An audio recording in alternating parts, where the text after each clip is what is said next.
You're right guys, it's CapgunTom here and I'm back for episode number 6 of Dream Team Trading, the series in which I attempt to get a ridiculous number of coins to make a ridiculous squad that probably will never happen. Let's face it, that team is ridiculous.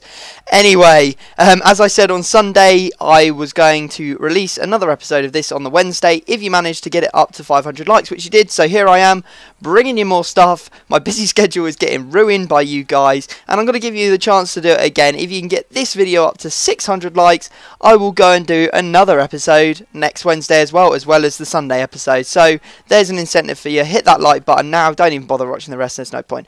Anyway, jumping straight into it, you saw a couple of players I got on Buy It Now. Here's a whole load that I bought on Bid. Just remember, I'm buying them early in the morning when there's no one online, so there's no competition, and you just have to scroll through the pages and just look for them, and then check it against the database. This was the best buy of the whole lot. This Casano in a 4-1-2-1-2, centre attacking mid for 23 or 3,750. Very, very good. That Mikali was also quite a good one for 72,500.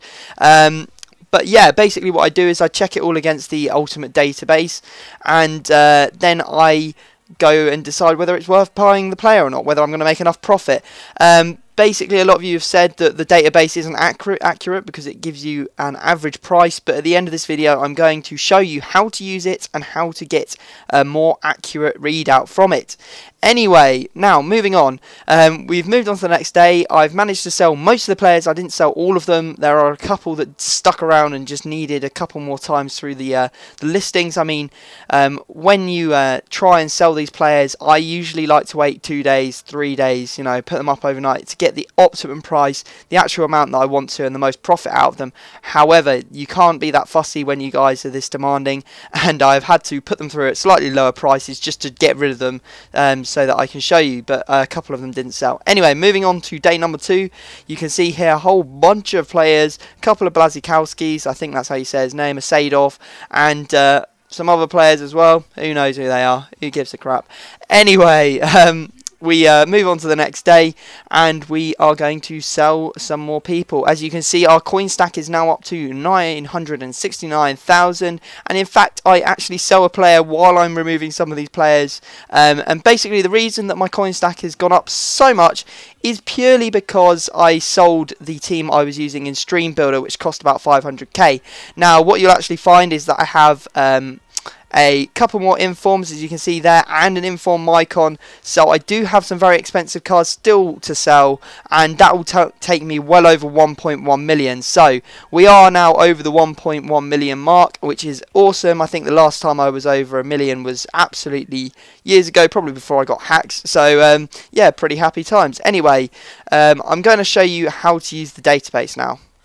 Right, now a lot of you have been saying in previous videos that you don't trust the Ultimate database. If you want to find it, there's a link in the description. It's also the Ultimate, or www.ultimatedb.nl. That's the website we're on. And basically it's a big database of all the players that are on Ultimate Team, well, the expensive ones anyway, and it gives you prices, etc., for each player, so you can work out, without actually looking at the lowest buy it now of players, what the average selling price for a player is, and so you'll know if you make money on it. Now the way it works is it basically takes all of the sales for that player during a day and then it makes an average of it. Now that's not brilliant because an average price isn't going to, you know, really give you a great idea of how much that player is selling for at that exact moment. I mean, it could have gone up since the last time they gave you an average, or it could have gone down, so you really need to be very careful. Now there are ways that you can make it a bit more accurate, and I'm going to show you that now. Okay, for example, if we are looking at Inform Hazard, the striker version I think it is, or the centre attacking mid, which is I think this one here. So you click on his name. I've gone to Xbox Trading. I mean, if you're from PS3, all you have to do is click the PS3 tab and it's exactly the same. So now we get this price look at thing. It basically gives you a graph, and now there's 3 lines on it. The bottom line is the lowest price that is sold for on that day.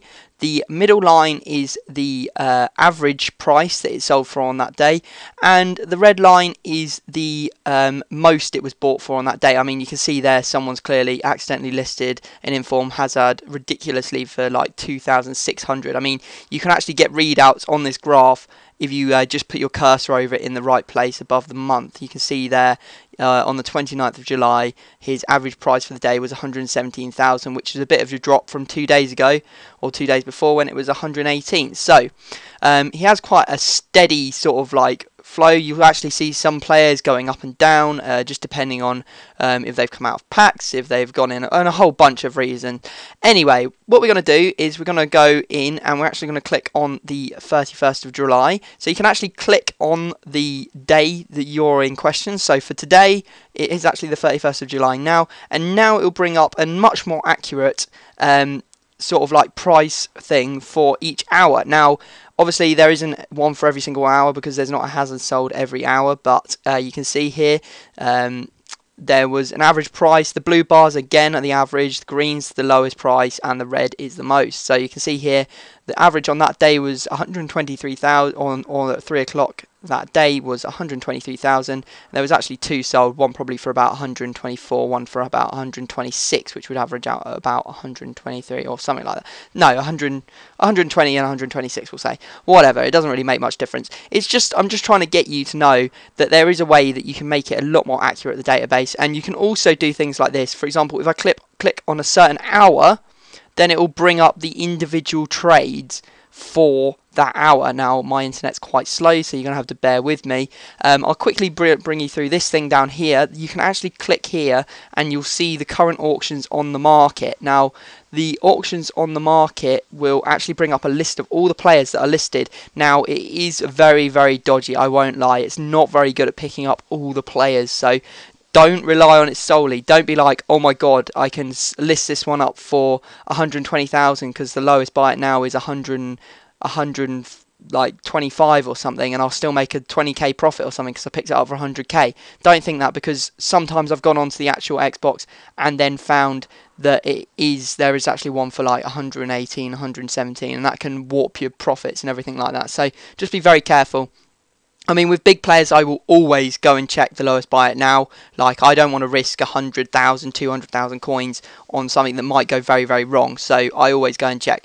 Now, this isn't actually loading up, but basically what it'll bring up like a list, just like a bar chart like this one, of all the trades, of all the players that have been sold in that hour. You can just simply click on it and it should, and you don't even need to click on it, it'll come up with all the bars and everything. So it will actually show you every single player that's been sold during that hour. So guys, I hope this has been useful. There's not really much else you need to know. Do remember that obviously if they've been moved position to, for example, from a cam to a centre mid, they're going to be worth more, because a cam to centre mid card is worth 6,000 coins or something. There's also a thing called an all trades tab, which actually shows you all the trades for that day. It's not going to load up for me because I said my internet is bad. And you can get player info and a whole bunch of other stuff as well, like all good stuff. So yeah, I hope this has been helpful. I'm so happy that we have broken the 1 million mark. That's pretty cool, isn't it? So I guess I will leave it there. I hope you've all enjoyed this episode. Please leave a like if you could, and I will see you all next time.